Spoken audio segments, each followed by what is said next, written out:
देशवा के रक्षा खातिर जान तेजी गईले, लाल महाराजगंज के वीर गति भइले।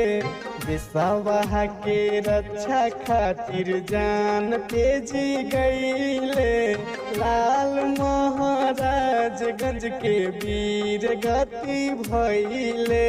पीठ पीछे कोइले न सीना पो गोली खैले, देशवा के रक्षा खातिर जान तेजी गईले, लाल महाराजगंज के वीर गति भइले। पीठ पीछे कोइले न सीना पो गोली खैले, देशवा के रक्षा खातिर जान तेजी गईले, लाल महाराजगंज के वीर गति भइले।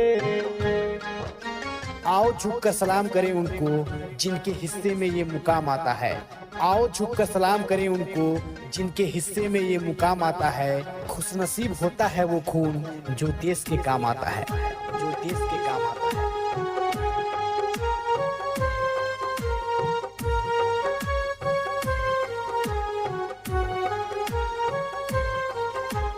यूपीसी सावनिया एगो छोटा गांव के बेटा हो, यूपीसी सावनिया हो, यूपीसी सावनिया एगो छोटा गांव के बेटा हो। देशवा खातिर मरले वीरना नाम सब लेता हो, नदिया चिनाव घाटे जान अपन धैले, लाल महाराजगंज के वीर गति भइले। देशवा के रक्षा खातिर जान तेजी गईले, लाल महाराजगंज के वीर गति भइले। प्रेम गीत कैसे लिखूं जब चारों तरफ गम का बादल छाया है। प्रेम गीत कैसे लिखूं जब चारों तरफ गम का बादल छाया है। नमन है मेरा उस वीर को जो तिरंगा ओढ़कर घर आया है, जो तिरंगा ओढ़कर घर आया है। मोहित रिकॉर्डिंग स्टूडियो निचलौल महाराजगंज। मोहित बलमुआया जी कहे अभिमान से, मोहित बलमुआ हो,